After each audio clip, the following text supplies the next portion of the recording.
A facilitadora UFX é um ente dentro do mundo cambial, dentro do framework regulatório cambial. O Banco Central, ele fez isso de propósito.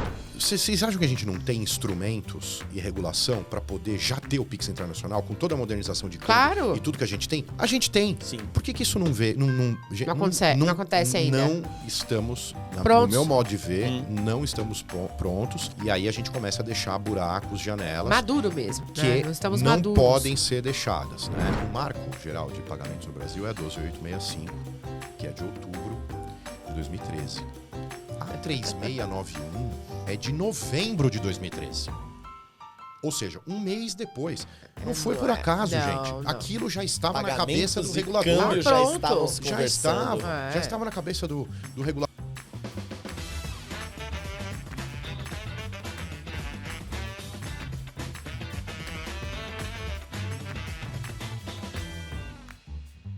Hello! Sejam todos muito bem-vindos e muito bem-vindas ao primeiro podcast sobre câmbio, Câmbio Desligo.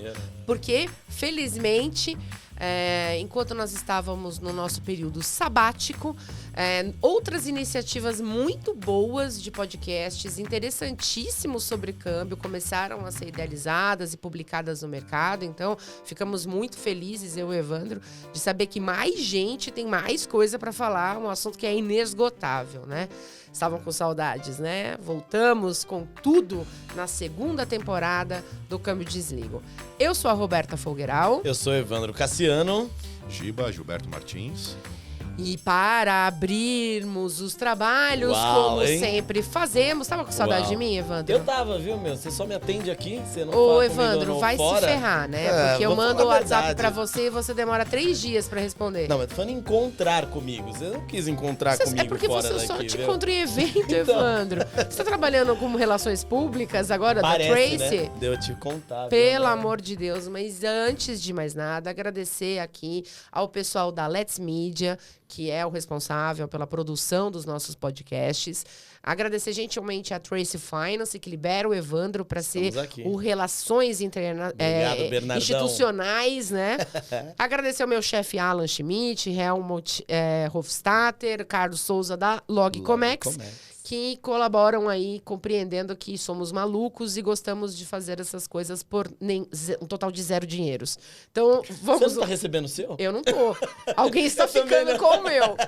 Faça as honras da casa, por favor, Evandro. Hoje é uma alegria, uma honra receber aqui o meu amigo Giba. Ele que é o Gilberto Martins, paulistano, advogado. Ele atua no mercado financeiro há nada mais, nada menos que 28 anos. Não era nem nascida. Tá, desculpa, tá?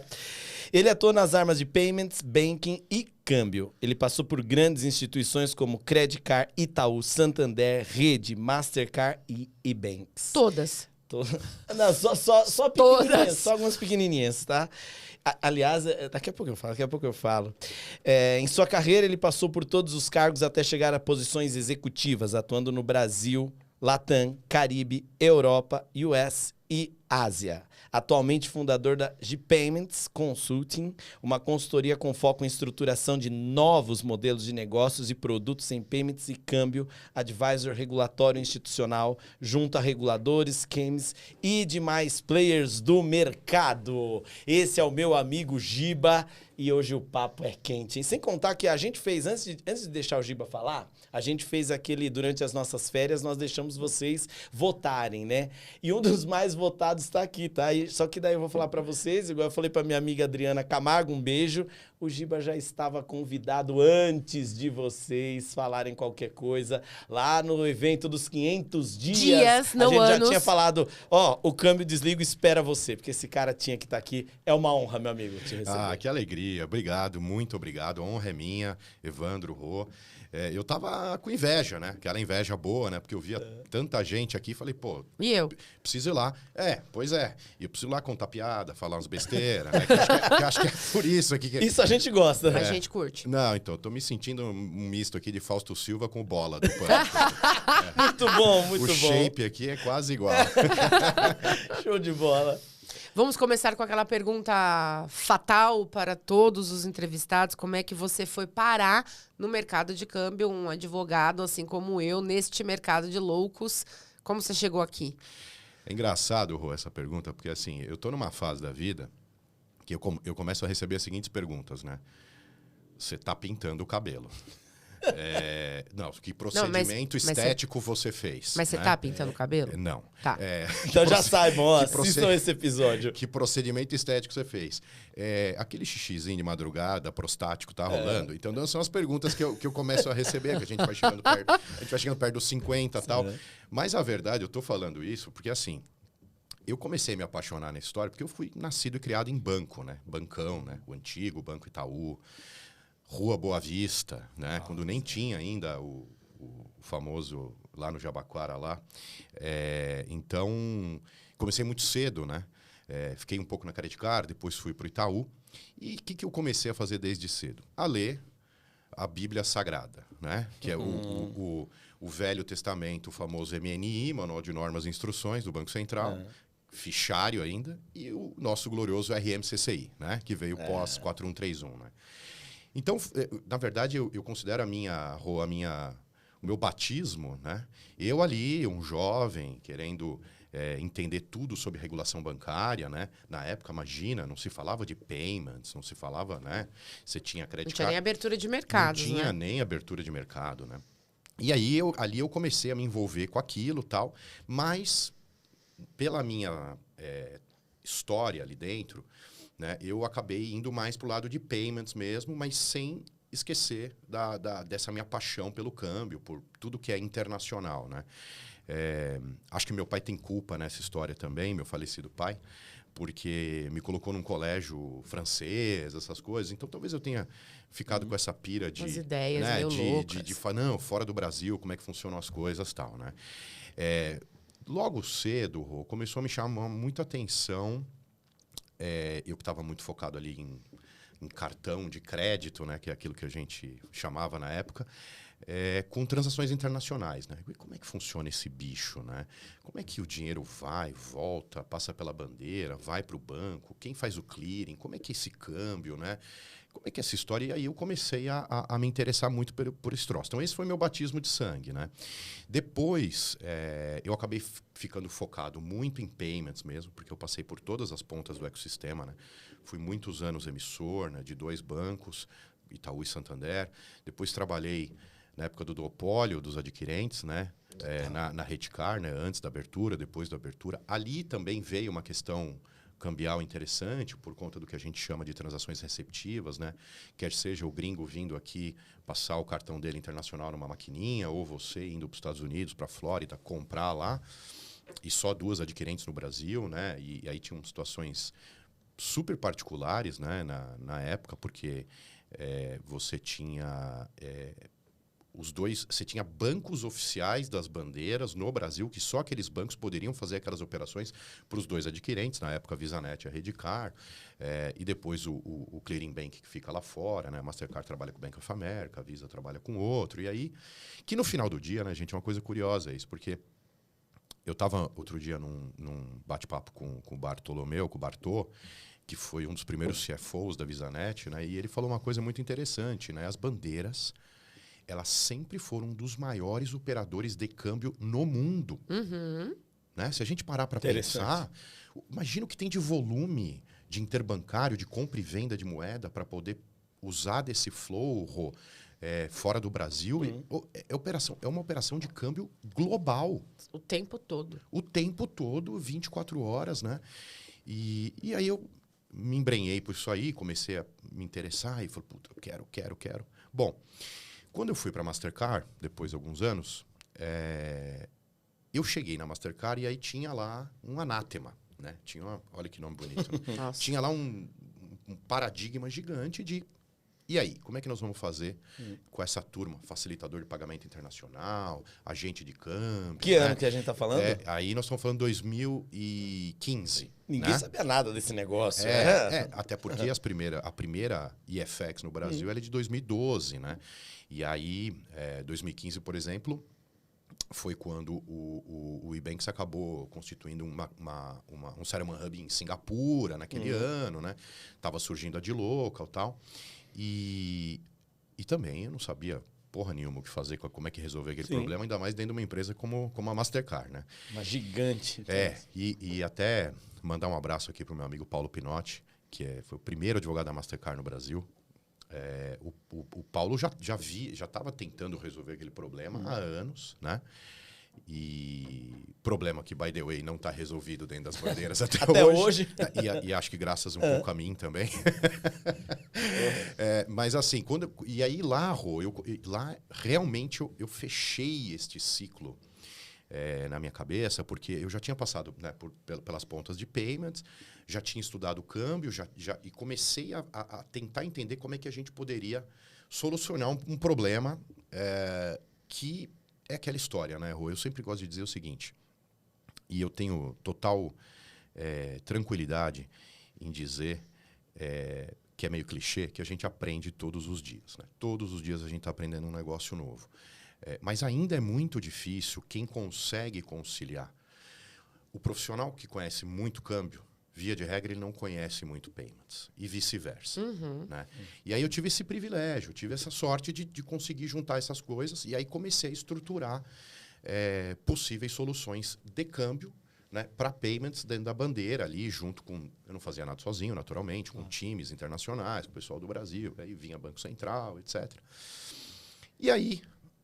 veio o convite de eu trabalhar na maior do Brasil, uma das maiores do mundo, né, que é o Ebanks, e eu fiquei completamente maluco com aquilo que eu falei, pô, agora eu vou realizar o meu sonho de entrar de vez nessa história. E assim, eu fiquei quase 6 anos, os últimos 6 anos da minha vida, só fazendo isso, né?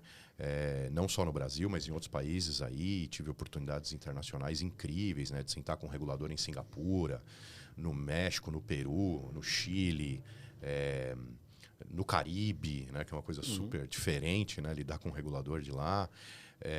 E cada vez me apaixonando mais, né?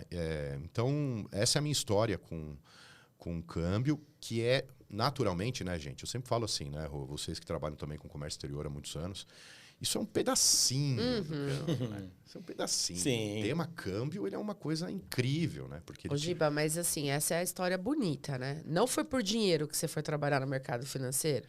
Ah, não, total por dinheiro. Ah, puxa. Honesto aqui, Não, ó. é porque eu achei que honestidade. tinha encontrado o primeiro alecrim dourado do Bonito. mercado financeiro. A regulamentação, eu gosto de ler. Não, porque eu tenho uma coisa tal. Não, é grana, galera. É a paixão. É exato. grana, é grana. Eu sou um cara, por natureza, assim, meio romântico, assim, meio... Então tem essa mistura, né? Mas grana, né? Até porque eu fui pai muito cedo, né? Fiz tudo cedo na minha vida. Eu precisava pagar os boletos. Sim. Que sempre Foi vencem, exatamente né? o que me motivou. Fui mãe muito criança. cedo, fui mãe aos 21 anos, recém-divorciada, exatamente. tinha muitos boletos para pagar. Quem paga? Recém-formada em direito, eu falei, o quê que eu vou ficar aqui trabalhando no direito? Nem pro a pau. escritório? Você Eu não vou quis um pro mercado escritóriozinho? financeiro, credo. Interessante também, eu lembrei num negócio agora, porque tem um amigo meu, um grande amigo meu, o Olavo, não sei se ele vai ver aqui, o Olavinho, um abraço para ele, que lá na Boa Vista, né, o Itaú, não sei se os prédios ainda tem lá, acho que ainda funcionam, né? Fica um prédio de frente para o outro ali, né? Não sei, porque eu não trabalhei lá nessa época. Ah, não, vai. Não sei como. Não sei. Na Boa Vista, Tá no bom. centro de São Paulo, você tá Isso, falando? Isso. Não sei, cara. Então, tinham 2 prédios do Itaú. Onde tinha agência, acho que 1001 ali, onde eu trabalhava no 5º andar ali. Depois trabalhei no subsolo. E aí, do outro lado, tinha a área de câmbio do Itaú, né? E aí, esse meu amigo Olavinho estava trabalhando com câmbio e tal. E eu lembro que na época a gente começou a fazer os cursos, né? Hoje em dia tem muita coisa, mas naquela época não tinha tanto curso assim, né? Oferecido. Antigamente só tinham os cursos do Banco do Brasil. Do Banco Você do Brasil. lembra? Do Banco do Exato. Sim, sim. Eles sempre foram, né? ACC, ACE, que é carta de crédito. E era gratuito. Tá, era gratuito. Gratuito. Ou o custo era baixíssimo, Baixíssimo, assim. Sim.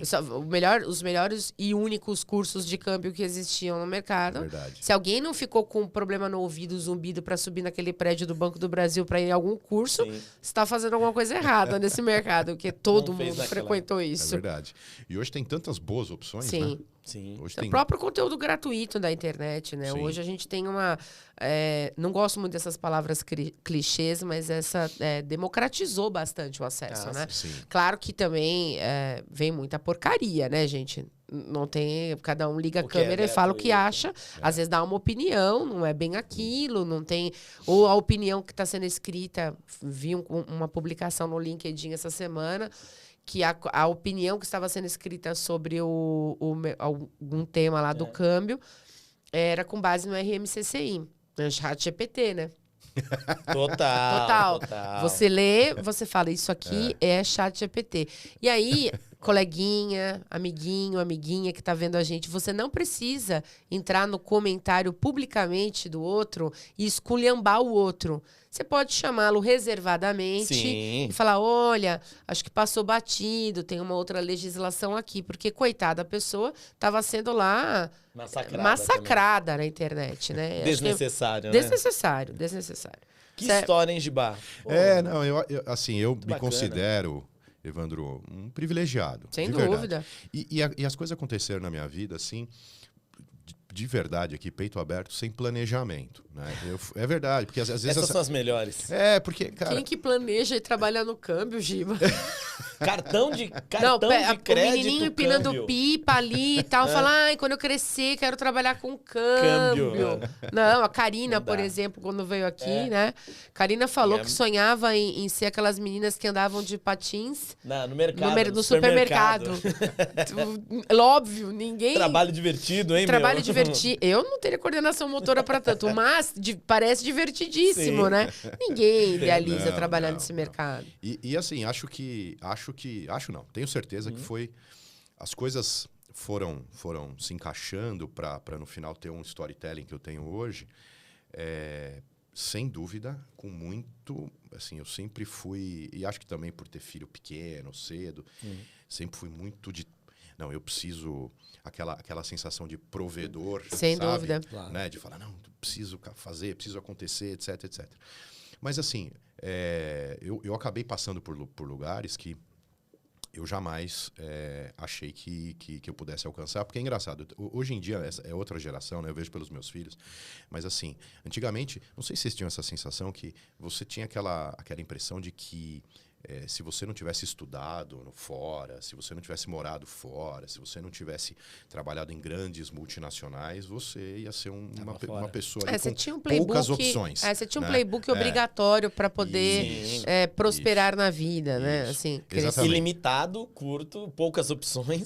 Você tinha que fazer a faculdade, após, ir para fora, intercâmbio, sei o quê, bancão, tinha uma trilha muito definida, né? Exatamente. Fora que também, né, gente, que tinha umas coisas assim, eu vou contar um fato real aqui, piada pronta. Assim, eu tive um chefe num banco que ele falava assim, olha, você tá super bem, né? Que você vai crescer, só que é o seguinte, a pessoa que tá acima aqui da tua posição, de duas uma, né? Ou ela tem que sair ou ela vai morrer para você crescer. Eu já escutei isso. Isso ainda existe. Será? Opa, Giva! Opa! Empresas pararam lá na década passada, né? Olha o último levantamento da Abracan sobre a quantidade de mulheres em cargos de decisão, e não é um papo vitimista nem mimimi, porque quem me conhece fora das câmeras sabe que eu não sou disso. Sim, eu já escutei isso também. Qual vai ser? Você vai torcer para ele morrer? Você vai matar ele? Ou ele vai pedir para sair? Porque senão, Roberta, você vai ficar nessa cadeira. Não tem espaço. E, Rô, você vê que coisa, né? Eu acho que tudo isso, não quero filosofar aqui, mas tem a ver com... São fatos sociais e culturais. Reflexo daquele momento também, né? Porque veja, né? Se a gente... Eu sempre gosto de falar que a gente não... Eu sou super a favor de inovação, tecnologia... Pessoas novas que estão chegando para agregar com os velhacos de mercado que nem a gente. Cabeça branca. Mas não dá para a gente deixar de olhar para trás para algumas coisas. Sim. Né? Então, você vê, né? Eu sempre digo que o câmbio, ele tem aquela historinha do jogo de câmbio, né? E da história lá que isso aqui parecia uma espécie de Argentina na época do cepo, né? Há décadas atrás.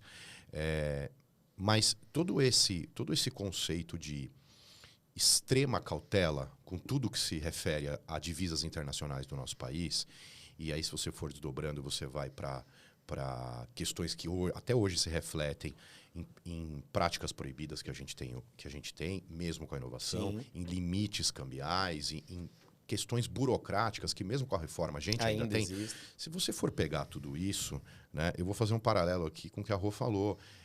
Isso sempre teve ligado a homens que estavam no poder, naquele de alguma momento. forma, cuidando daquilo. Né?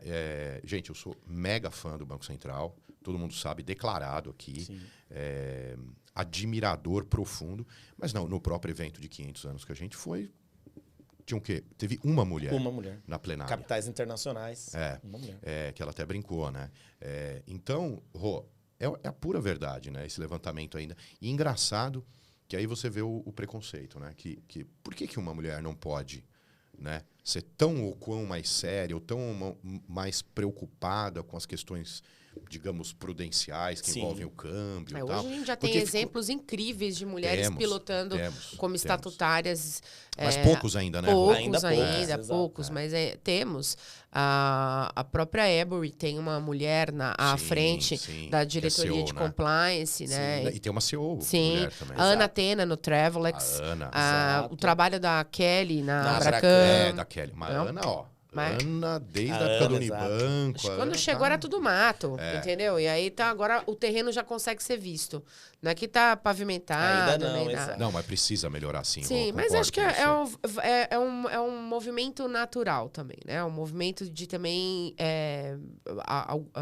por muito tempo também, algumas áreas de especialização, a gente não tinha muitas mulheres. Então, você vê os cursos de engenharia...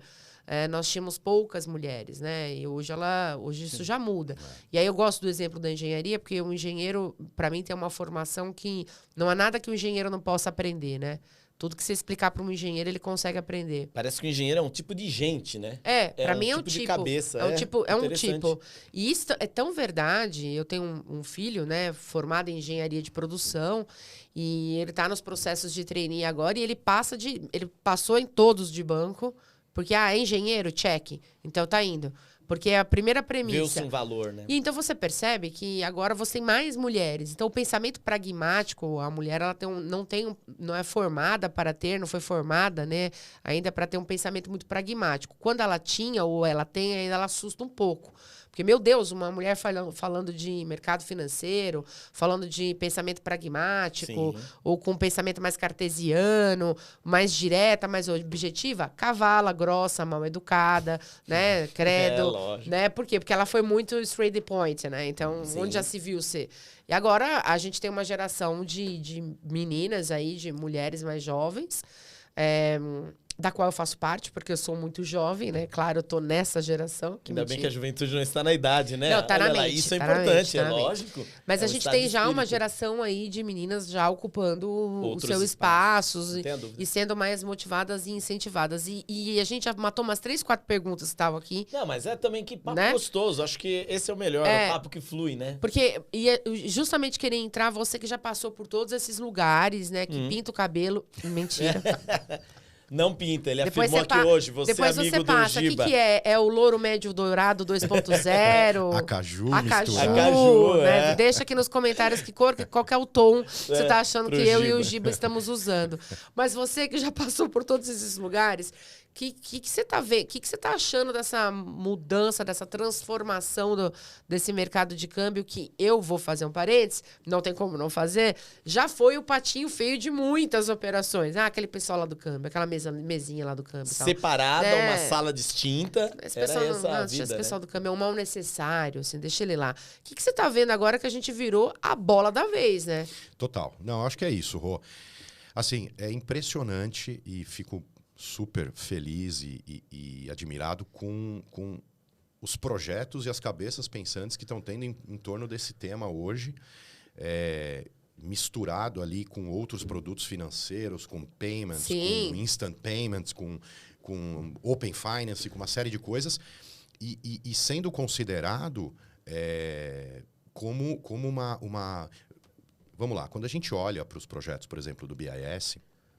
Quem não sabe, e vale a pena ler, do Bank for International Settlement, que é uma espécie de associação onde os principais bancos centrais sentam para trocar ideia, discutir melhorias. Várias coisas. Mas quando a gente vê o Nexus e outros, né? Porque tem vários outros, tem um ali tem alguns muito específicos na Ásia, tem ali na Europa. Outro dia eu vi uma derivação do Nexus também ali na região ali da Dinamarca, ali da parte dos Países Baixos. Assim, tá voando esse assunto. Quando a gente olha isso, eu estava pensando no negócio, Rô, vindo para cá, que é o seguinte, as barreiras vão cair. Todas as barreiras vão cair, né? As desintermediações vão acontecer, né? Eu não tenho a menor dúvida e isso conversa muito com todas as outras iniciativas que estão sendo feitas aqui. Acho que por isso é uma das razões que isso está tão latente hoje em dia. Mas você sabe que eu tenho uma teoria, Rô, que é o seguinte, Evandro. Eu não acho que o bottom line é a tecnologia. Não, de novo, não sou contra. Quero que cada vez mais a gente tenha inovação, outras coisas. Mas eu acho que não é o ponto principal. O ponto principal que eu sempre falo é o comportamento humano. O que vai definir o sucesso, no meu modo de ver, ou a amplitude, ou uma eficiência de um produto financeiro, ainda é o comportamento humano e você entender como aquela determinada população, comunidade ou região vai reagir com aquilo. Vai consumir aquela solução. Vai consumir aquela solução e total da usabilidade. É o usuário no centro da questão. Você tem vários exemplos pelo mundo, né? Assim, tem os clássicos, né? Que a China pulou o cartão. Tem países da América Latina que eles amam bilheteira eletrônica. Sim. Eles amam ter uma walletzinha. Aquilo lá, entendeu? Ele não quer saber, ele quer ficar usando a walletzinha dele para tudo. Né? QR Code e tal. E por que uma coisa funciona num país e não funciona no outro? É cultura, é costume. Então eu tô nessa mesma linha, Rô, da tua pergunta e do Evandro. As pessoas estão... globalização é um termo já antigo, né? Mas assim, as pessoas estão ampliando mais os horizontes de trabalho culturais, né? As pessoas estão e aí a tecnologia tem um papel importante nisso, né? Sem dúvida nenhuma, né? E já não cabem mais as barreiras. Então, o que eu estou falando no final do dia aqui, Rô?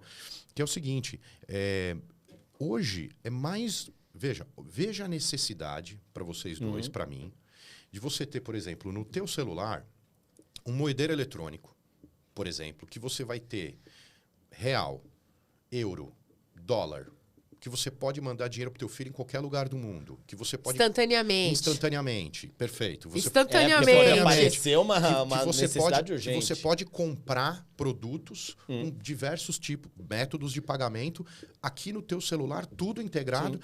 Vou parafrasear o Roberto aqui, uma espécie de super app de câmbio. Não, pera, que Roberto. Presidente Roberto Campos. Gente, para tudo, por favor. É aquele momento. Então, se você está vendo o nosso podcast... Isso continua, a luta continua. Aliás, a luta continua e eu quero dizer para vocês que estamos mais perto do que vocês mesmos imaginam, tá?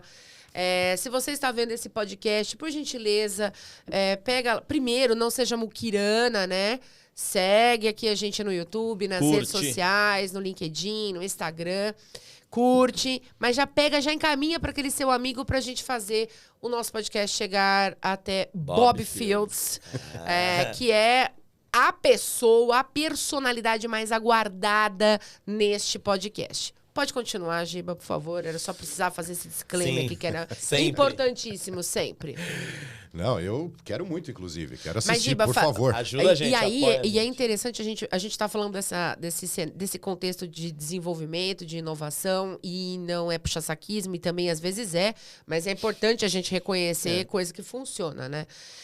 Acho que o papel do Banco Central e lá dos servidores que lá estão, né? A gente fala muito do papel do Roberto Campos Neto, que foi, sem dúvida nenhuma, um divisor de águas ali para esse mercado, para essa inovação, mas ele encontrou ali também uma quantidade de servidores muito afim, né? De aderir a tudo isso, muito atento, com uma capacitação técnica altíssima e surpreendentemente abraçando essas ideias de inovação. Porque se tinha aquela imagem do regulador engessadaço, sem querer abrir, não vamos por esse caminho e tal.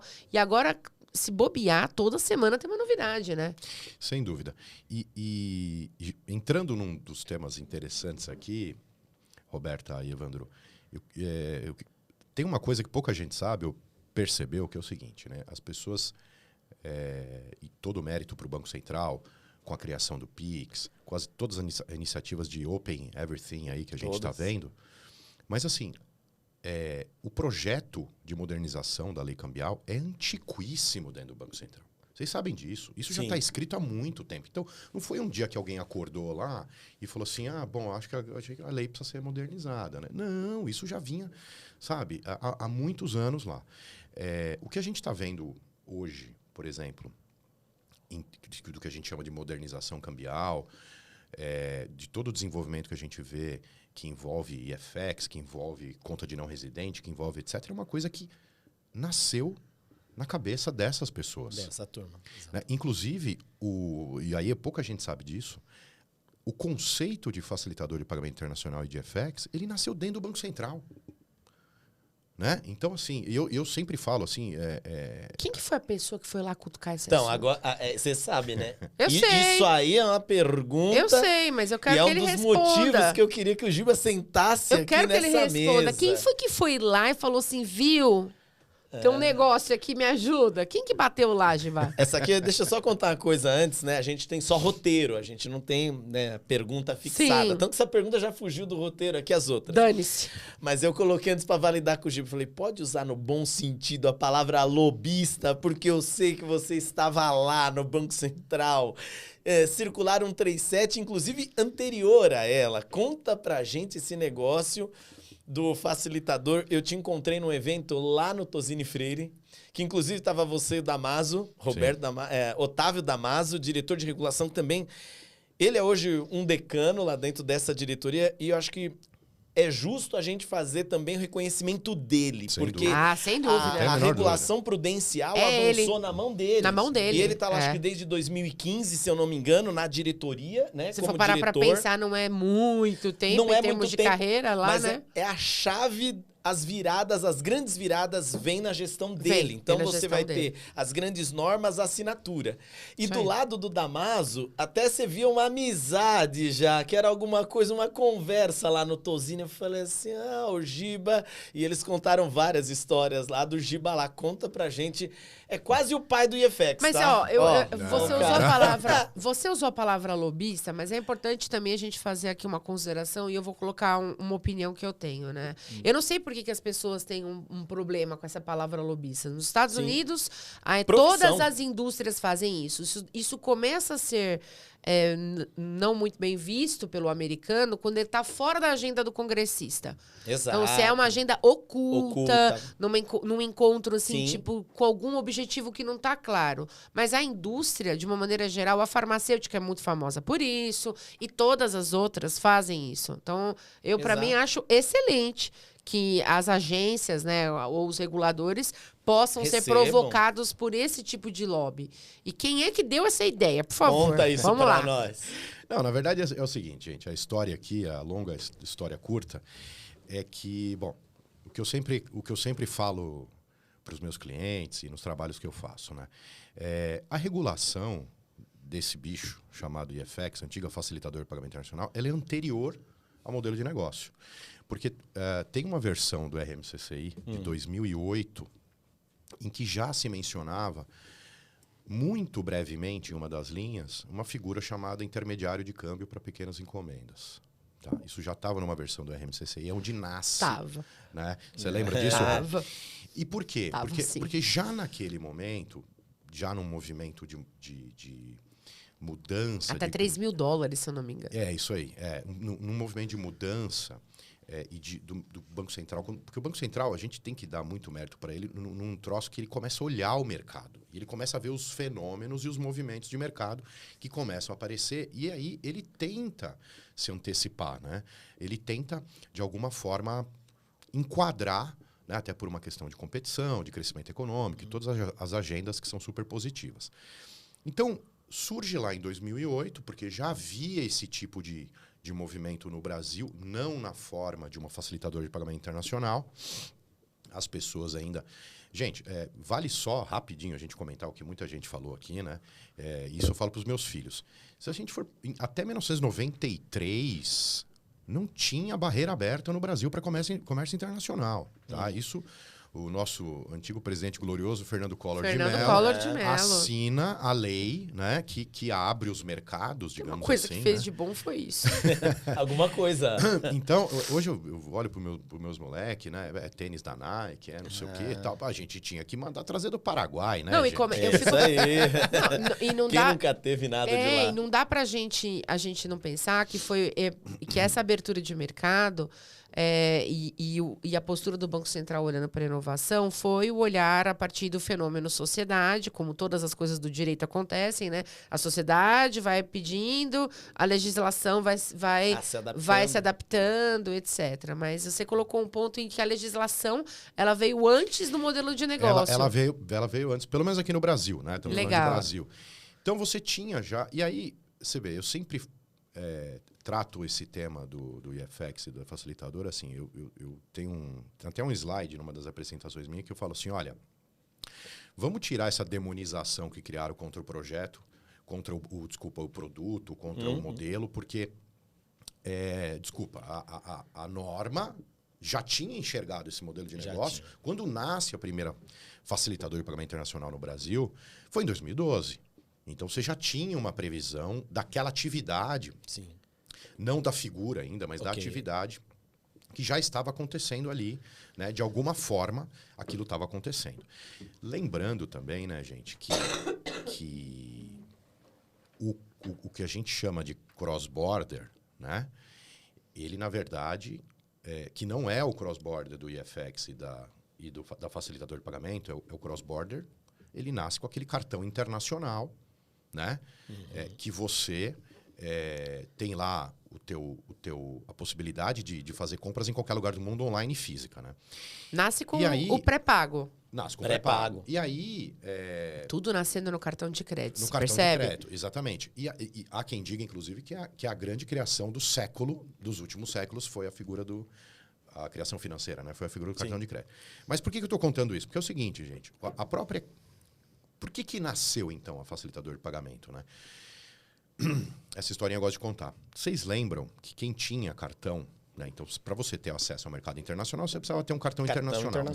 Só que quem tinha cartão internacional era uma parcela muito baixa da população brasileira, porque tinham features de cartão antigamente. Então, você tinha um cartão de crédito nacional. Depois do nacional você passava para o Gold.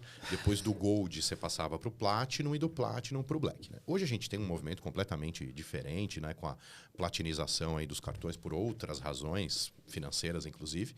Mas daí surge a primeira facilitadora de pagamentos no Brasil. Porque é o seguinte, por que só aquela camada pequena da população é obrigada a usar um cartão de crédito para fazer uma compra internacional? Então, a premissa da primeira facilitadora é dar acesso. Democratizar o acesso a você comprar produtos e serviços internacionais. Né? E o Banco Central já tinha enxergado isso, de certa forma, lá em 2008. Quando isso, de 2008 para 2012, né, você ainda não tinha essa figura normativa específica, né? E aí você começa a ter esses primeiros movimentos das facilitadoras de pagamento internacional. O Banco Central foi muito rápido. Sim. Né? Porque, e aí, ele tem sido muito rápido, né? Sim. E aí, Ivan, você vê que coisa curiosa que eu também assim, chama a atenção das pessoas. O Marco Geral de Pagamentos no Brasil é a 12865, que é de outubro de 2013. A 3691 é de novembro de 2013. Ou seja, um mês depois. Não foi por acaso, gente. Não. Aquilo já estava na cabeça do regulador. Já estava na cabeça do regulador de que ele... E veja, naturalmente a 3691 não trata só do tema. Aliás, ela trouxe 2 artigos apenas sobre o tema, né? O 132 e o 117. Né? Que era justamente compra de pequenas encomendas e aquisição ou compra de produtos digitais, né? Que era o 132. E que cria também, batiza como facilitadora de pagamento internacional.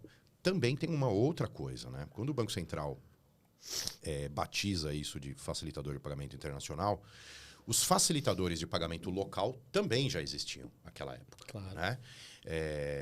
E isso já estava na cabeça do regulador também. Então, Rô, e Evandro, assim, nada foi por acaso e nada foi gerado pós-atividade, né? Isso já estava sendo. E aí eu preciso dar um mérito, né? A turma do Dereg. Eles foram inovadores, eles foram incríveis. E veja, e aí, né, o Ornelas aposentou agora, tá o Lúcio lá, que é um cara fora de série. Tudo isso estava na cabeça dele já. Sem E do dúvida. Damaso. Damaso. Já estava na Uma vez diretoria. eu fui fazer uma reunião com o Damaso, acho que 2018, 2019, e ele virou para mim e falou assim, ele pegou um papel, né? Primeiro eu falei um monte, ele pegou um papel e ele falou assim, então, você tá aqui, né? Ele fez o desenho, você tá aqui, né? Falei, sim. Ele falou, e se você não precisasse mais de um banco para fazer câmbio para você, nem por um agente autorizado? Aquilo já os primórdios da 137 estavam ali, né? Então, resumindo bastante aqui, Evandro, a gente tem que, quando a gente fala de quem é o pai da criança, tem que dar os méritos para o Banco Central, sem dúvida nenhuma. Onde que eu entro nessa história e como é que aconteceu, então, chegando na pergunta de vocês, né? Assim, em 2013, né, quando vem, né, o finalzinho de 2013, e que surge essa figura das facilitadoras de pagamento internacional, deu um burburinho danado no mercado, não só com os players de câmbio, mas também com bandeiras, bancos e emissores no Brasil, porque todo mundo ali rapidamente... Confusão, né? Porque... Quem fica? Na verdade, aí que tá, né, Evandro? De novo a história da demonização, né? Eu ia chegar nesse ponto. De novo, né? Assim, Money Talks, certo? Sim.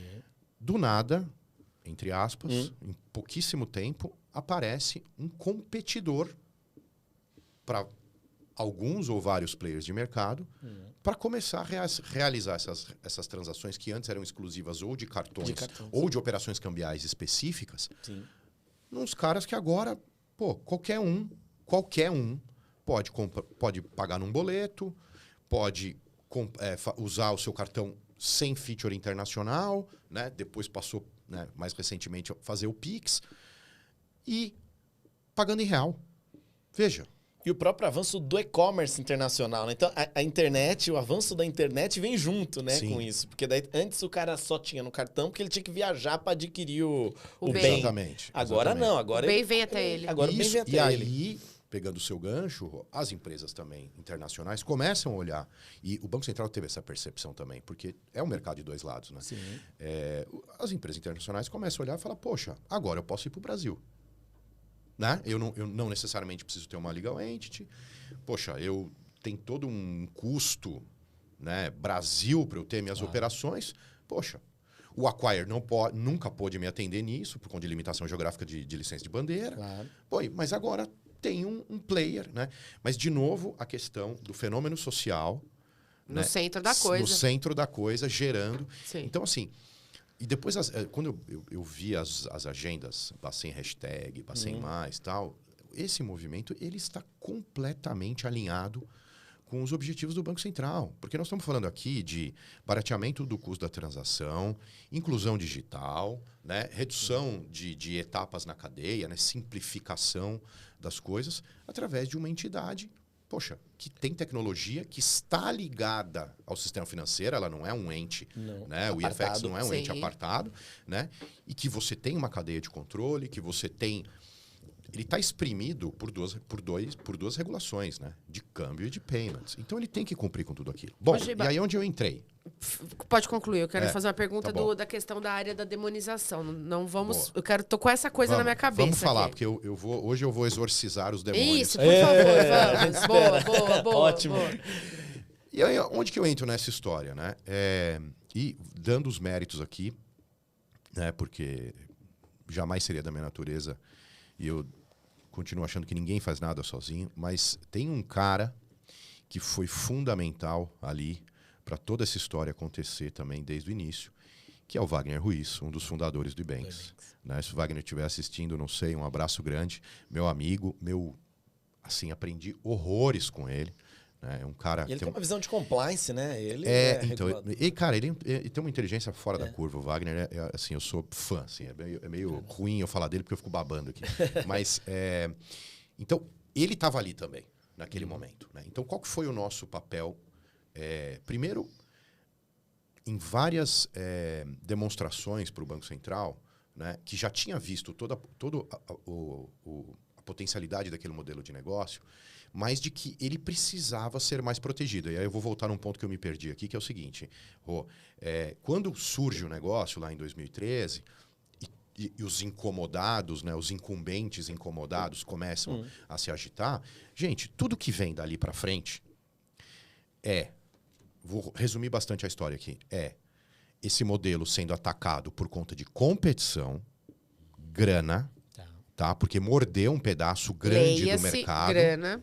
Leia-se grana. E do outro lado, a gente se defendendo com o Banco Central do lado. Então, essa é o resumo da ópera, se a gente fosse encurtar aqui, do que aconteceu nesse tempo todo. Acho que a minha atuação, Evandro, quando você brincou do lobby, do pai do FX, foi muito assim. Eu sempre consegui, por ter passado, principalmente por todos os lados de payments,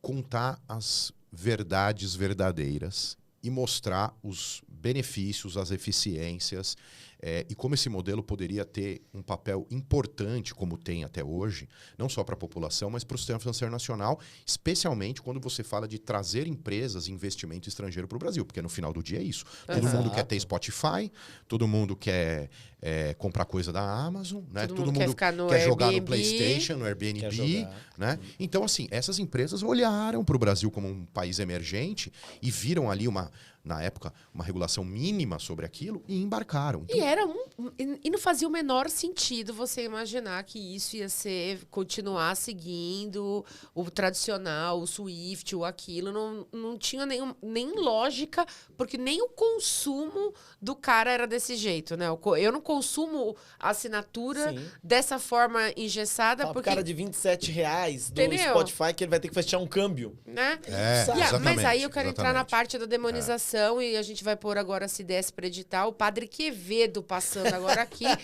pra gente, né, tratar agora por que tem tanta gente. Ainda eu sei, né, que tudo que é novo assusta. E que não é tão novo. Olha, primeiro já começa aí, né?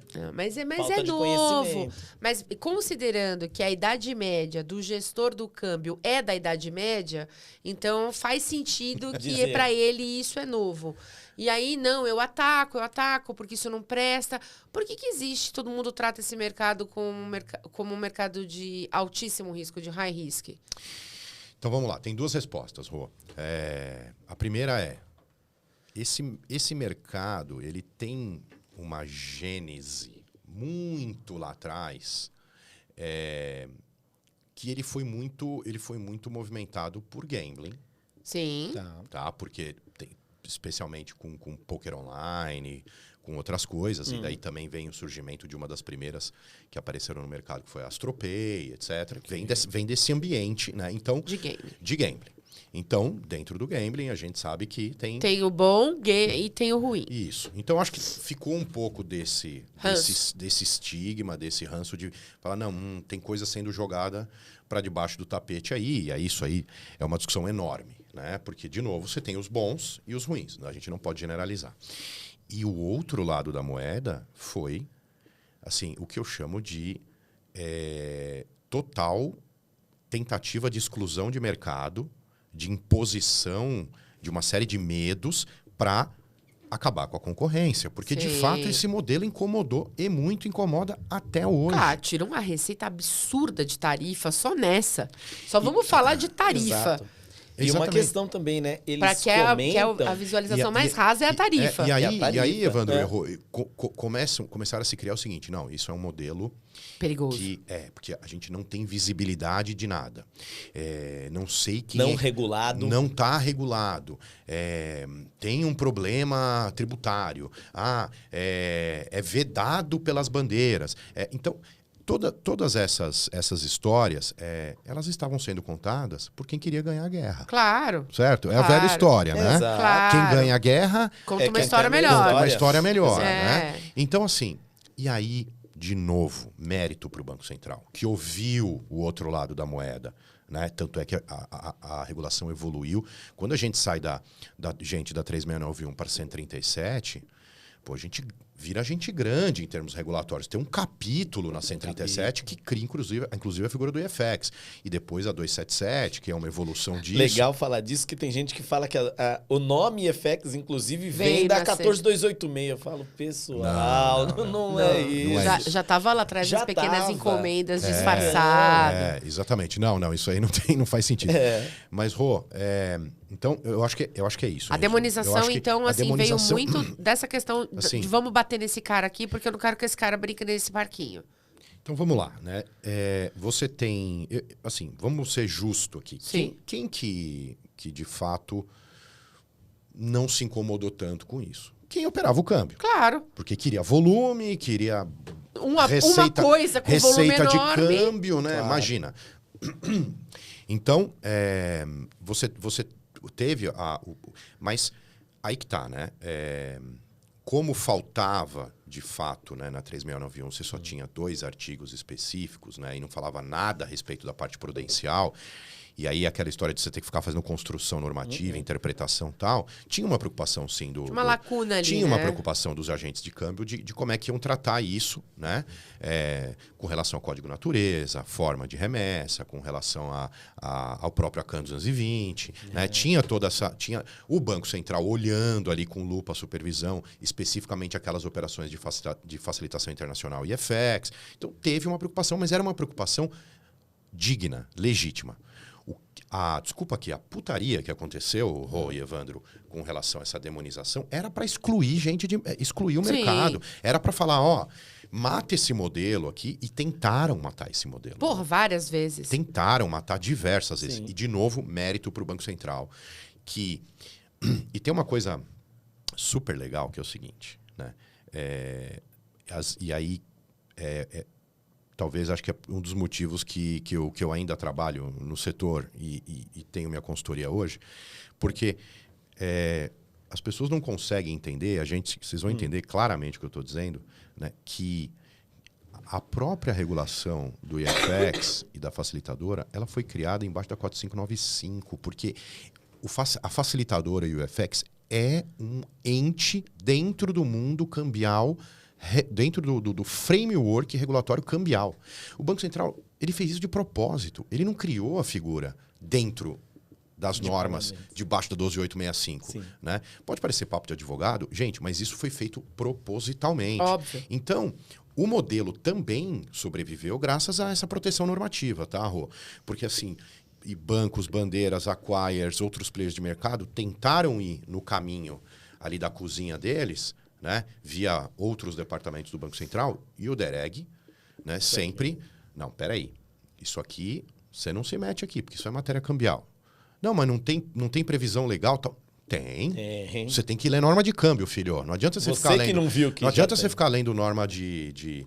Não, e aí pior, né? Porque aí tiveram aí algumas figuras de mercado que foram com seus regulamentos próprios, né? Para tentar impor tal. Imagina, gente. A gente vive no Estado de Direito aqui ainda, né? Exato. Vamos combinar. Ainda não é mais. assim, né? Você vem de fora, você é uma empresa internacional e você acha que você vai cagar regra aqui no Brasil. Ai, Não adoro. funciona assim. Adoro. Entendeu? Então, vamos lá. Aqui não. Vamos colocar ordem nessa história aqui. Né? E o Banco Central foi cirúrgico nesse aspecto. Né? E aí começaram a se criar as lendas de que era sujeirada, que passava por IFX, eram coisas proibidas, coisas ilícitas, etc, etc. Mas também ligado a esse começo lá de trás do gambling. Né? Gente, o que eu falo hoje? Existe uma regulação sobre as operações de IFX e já na época das facilitadoras, que é pesadíssima. Se bobear, é uma das mais pesadas do mercado. Porque tem um duplo chapéu ali, triplo muitas vezes. Né? Porque assim, se vocês forem olhar, toda a regulação cambial precisa ser observada pelo IFX, né? E até depois a gente vai falar do guidance aqui. Nada dali para mim é novidade. Nada. Zero aqui daqui. Inclusive, você acha que você tá querendo botar fogo no parquinho da reunião do dia 28. 28 de junho. Não, mas pra mim, 28 a hora que eu olhei aquilo, eu falei, gente, qual é a novidade? Então, eu vai, sempre soube que tinha que fazer tudo bota isso. essa questão dos 28 do 6. Aí tinha puta, eu me perdi. Eu tava falando da... Nossa, eu me perdi grande agora. Mas você vê, teve uma... Eu estava falando de quem tentou de alguma forma combater esse modelo, né? não, do chapéu, do oversight que tem sobre o modelo de negócio. Bora. Então, você tem toda a regulação cambial. Toda, né? Porque, veja, o IFX não autorizado, não é porque ele não é autorizado, a atividade dele é regulada. Sim. Ela é regulada, a atividade Sim. dele. Isso palavra. fala do DEREG. Atividade regulada. Atividade regulada. Mas ele não é autorizado. E tem a figura do autorizado agora. Mas, então você tem esse chapéu.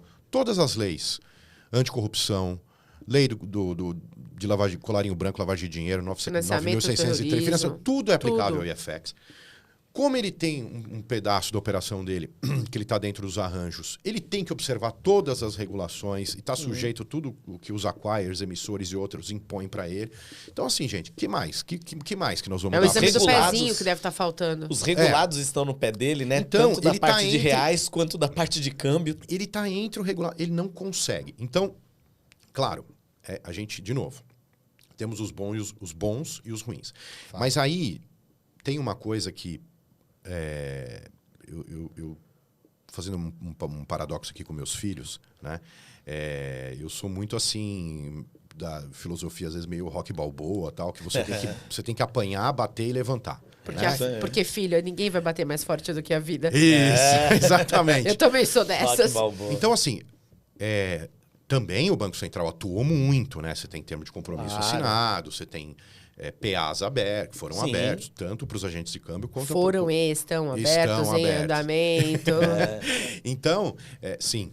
Então, isso também ajudou o mercado crescer e a gente que está há mais tempo aprender, né, por conta das SCARs que nós acabamos tendo, por conta disso tudo. Então, o resumo da ópera, Rô, sempre foi extremamente regulado, sempre teve previsão normativa, ou com menos disposições ou com mais disposições, né?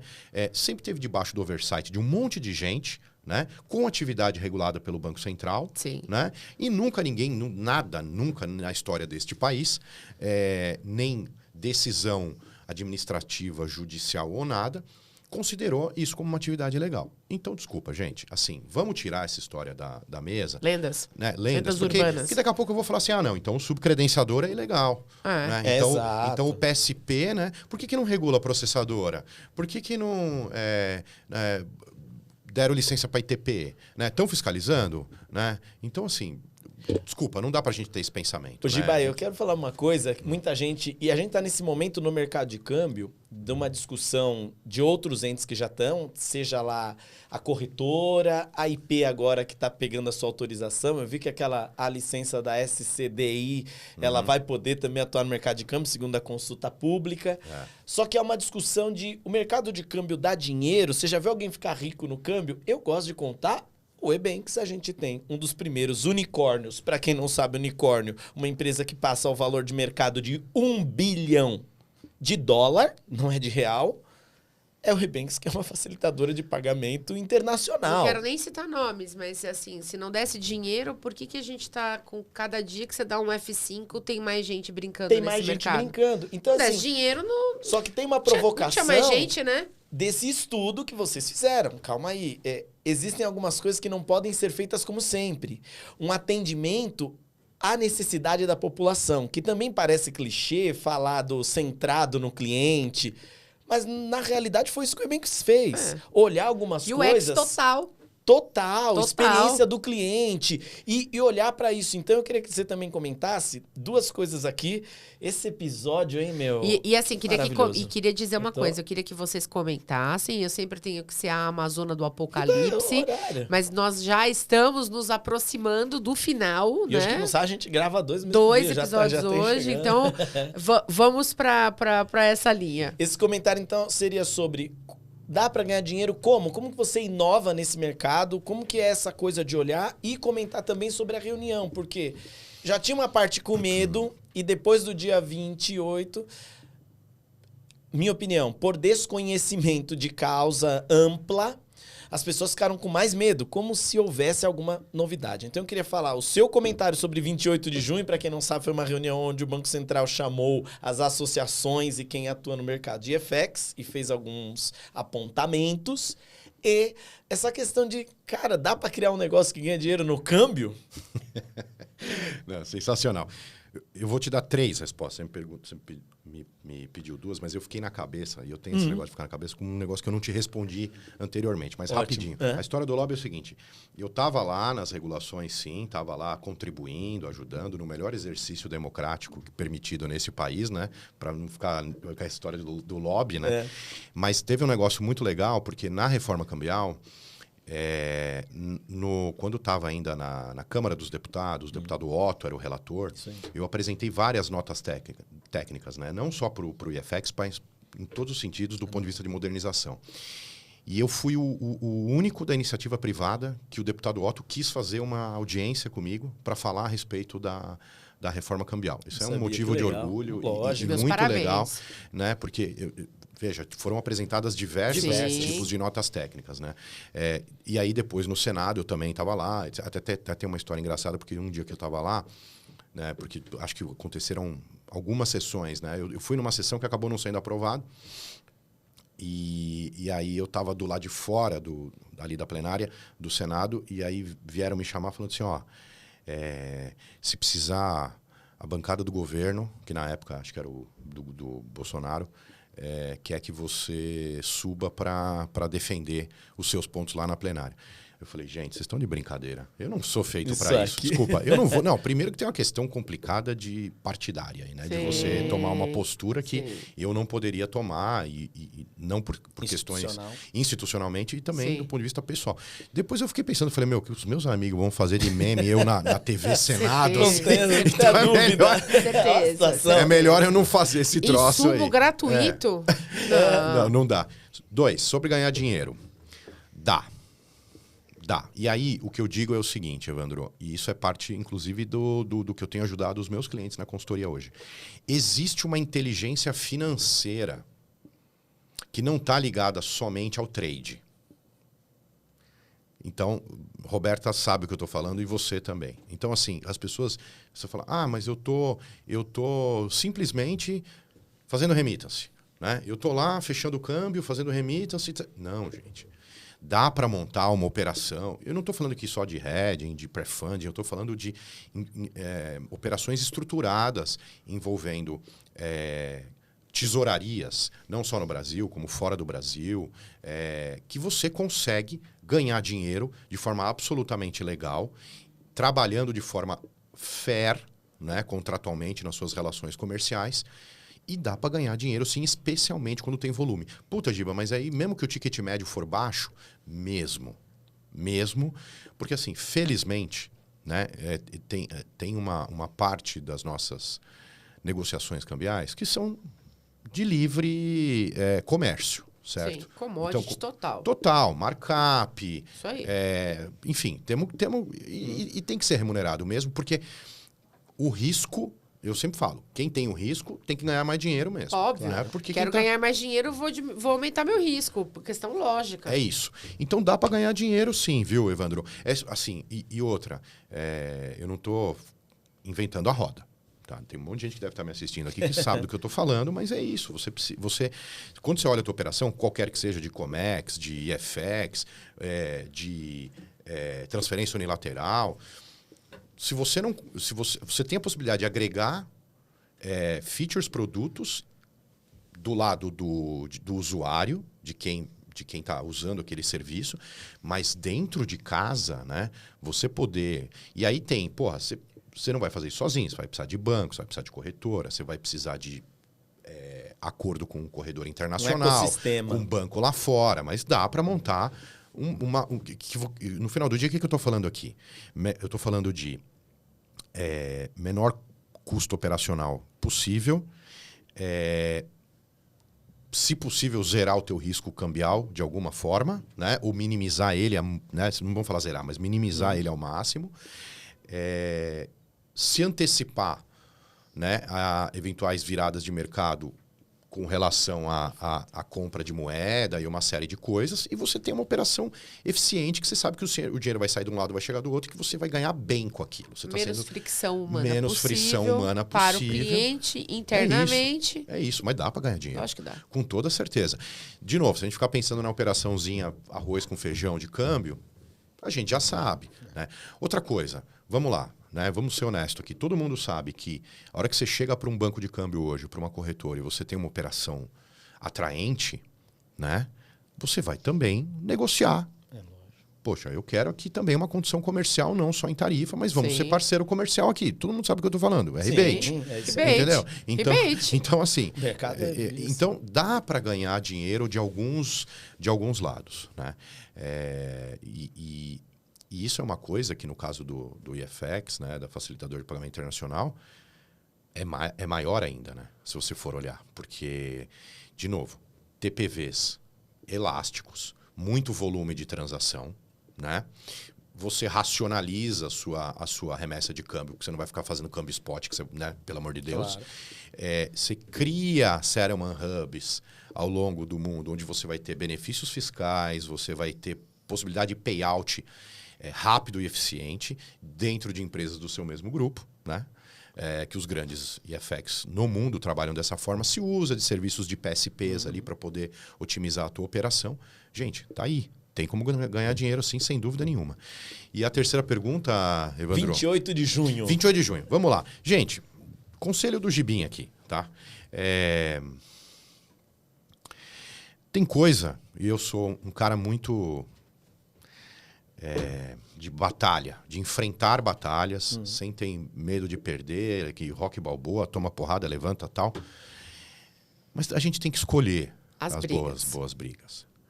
Aquilo, eu tenho falado, é reza. Né? Você vai na missa, o padre fala, reza. Você não vai rezar metade do Pai Nosso nem da Ave Maria. Reza, filho. É reza aquilo. Então, assim...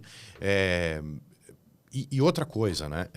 Aí, não sei se eu posso aconselhar aqui, mas assim, tem pontos ali, né, que as pessoas olharam do guidance lá, da reunião, e falaram, nossa, mas por que eu não posso fazer isso? Né? Assim, estranhou.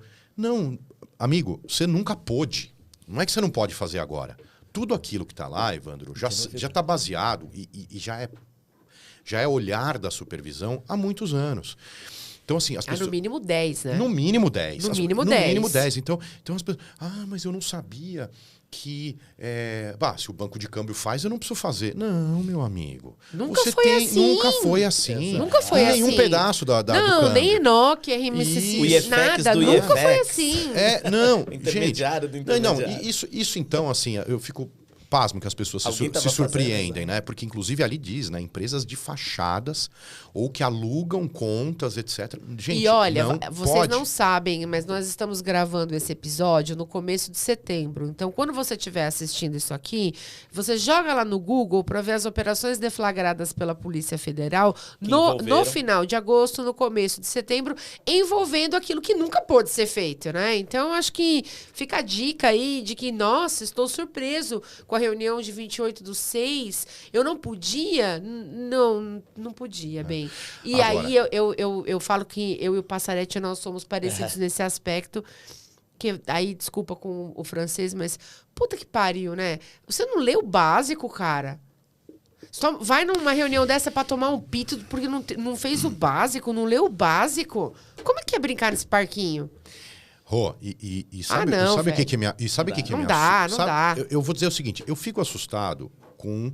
Eu fico chocada. O usuário, mas eu fico mais assustado com um agente autorizado de câmbio que não pedia, ou que não exigia, ou que não fazia parte dele. Nunca passou pela cabeça dele isso? O tripézinho básico da vida, entendeu? E aí se explica... Por que o Banco Central realmente está extremamente preocupado? Lógico. Porque ele está vendo que ninguém está vendo porcaria de ACAN coisa nenhuma. Que estão fazendo compensação cambial à torta e à direita. Que nunca pôde, desde 1900 e bolinha, 30 e tanto. Enfim, que estão mascarando a operação, fazendo boletagem. Né? Então, assim, gente... Mas isso nunca pôde. Vamos lá, isso nunca pôde. Não é o IFX que falou que não podia. Isso já não podia na época em que nem o IFX estava rodando, Exatamente. cara. Mas aí eu agora provoco e vendo o Giba. Nunca podia, mas nunca pôde, só que poucos atuavam. Então agora, quando atua, não sabe fazer. porque não leu, não estudou, não leu, daí concordo com a Rô nisso, mas para isso tá a consultoria. Sim. Não, mas aí... Essa implantação operacional, ela tem detalhes. É indispensável que você tenha... Gente, Só que assim, o povo eu não sei, então mas... chama o consultor. Pois é, eu não sei. Eu fiz direito, trabalho no mercado financeiro, minha praia é completamente diferente. Eu não faço minha declaração do imposto de renda. Eu chamo um contador. Eu sei o que cada linha do imposto de renda significa, mas eu pago para ele recebe meus documentos, discuto com ele as coisas todas, e aí ele declara, porque eu entendo que ele é o especialista. Embora eu saiba por que estou fazendo, saiba que eu tenho que reunir o ano inteiro, eu sei que eu tenho um especialista. Fico admirada com o desenho do Ursulão, sabe? Do Pica-Pau. Você tá ligado aquele desenho do Ursulão? Você já viu esse desenho? Tá lá a mulher, tá lá o Ursulão, e aí o telhado apresenta um problema. Daí a mulher fala, olha, não é melhor a gente chamar uma pessoa pra arrumar o telhado? Não, eu mesmo vou arrumar. 2 horas depois ele desce com o pescoço quebrado, os 2 braços quebrados. É o Ursulão, cara. É o Ursulão. O mercado tomou um pito porque não contrata uma consultoria especializada. Eu, que leio, se eu tivesse que fazer uma implantação de FX na Log, para clientes da Log, eu chamaria uma consultoria. Óbvio que chamaria uma consultoria, não tem nem o que falar. Exatamente. Não, e aí, Rô, você vê, né? Tem coisa que as pessoas acham, né, que quem está tomando o serviço de câmbio, né, porque a gente ouve muito na mídia assim, o golpe do Pix, né? O problema que teve recente agora com essas, entre aspas, IPs, né? Tá tendo golpe do consignado e não sei o quê. E vocês percebem que nada sai na mídia a respeito de câmbio. Nada sai. Só que é o seguinte, gente, e nós 3 sabemos aqui, talvez uma das áreas com maior atenção dentro da supervisão do Banco Central hoje é o câmbio. É o jeito mais fácil de você lavar, financiar o terrorismo, fazer câmbio, o que for, é o câmbio. Então, assim, e aí eu falo isso para alguns clientes, assim, parece que, às vezes eu tenho a sensação que ele tá olhando para mim e falando, esse gordinho aí tá exagerando. É o cavaleiro do apocalipse. Mas, gente, vamos lá. Só para fazer um paralelo aqui.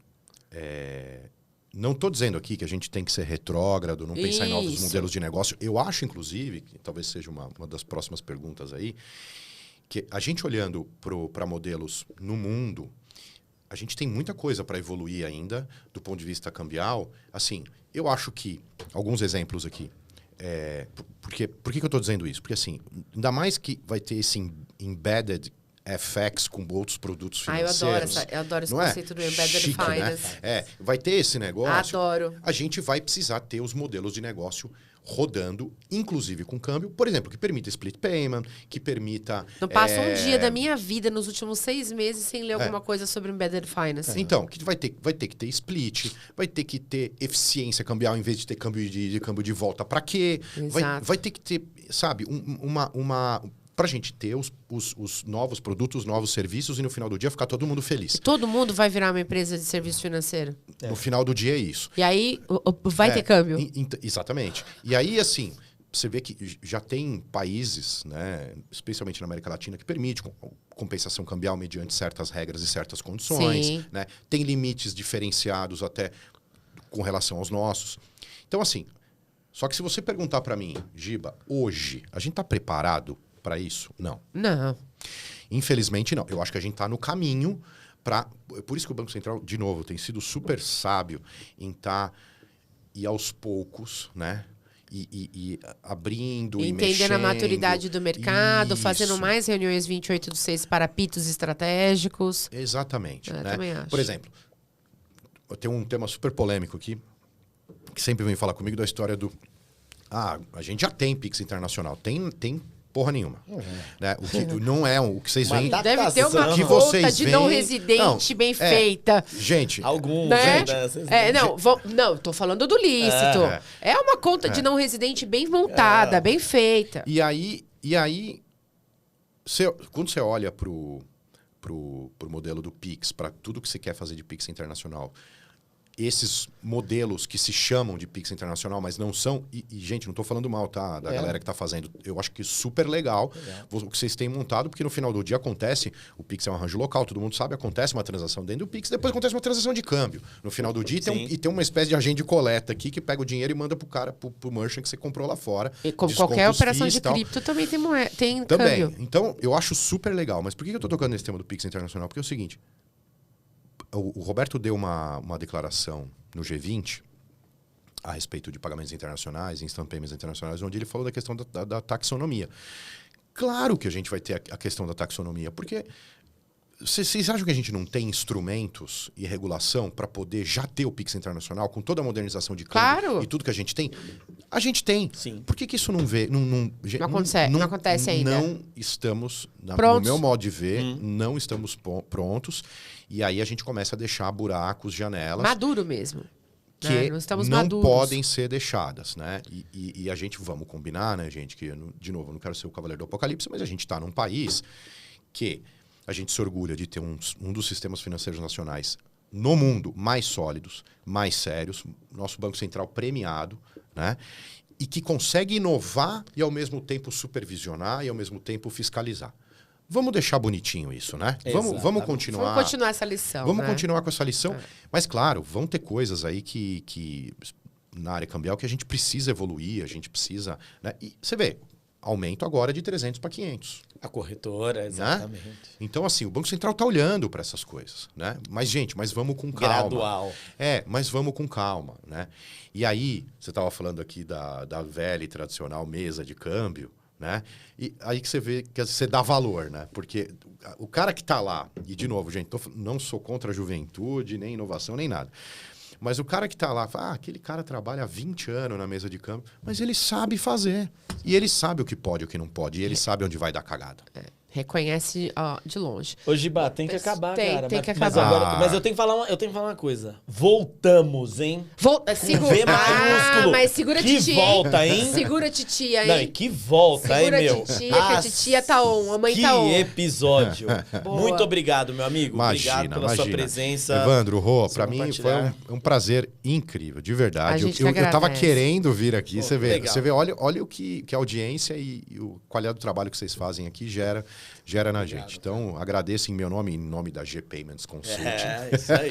Super obrigada, Giba. Imagina, prazerzão. E, pessoal, se você ficou até aqui, deixe o seu like, mande o vídeo pro Roberto Campos Neto, mais conhecido como Bob Fields.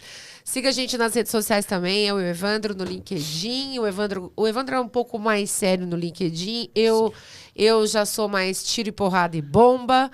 Né? Então, eu gosto da confusão, você entende? Eu gosto da coisa nova. Obrigado, muito obrigada pela audiência, obrigada também. Eu não, não de vocês, do Evandro. Tchau, gente, até a próxima. Tchau. Câmbio desligo.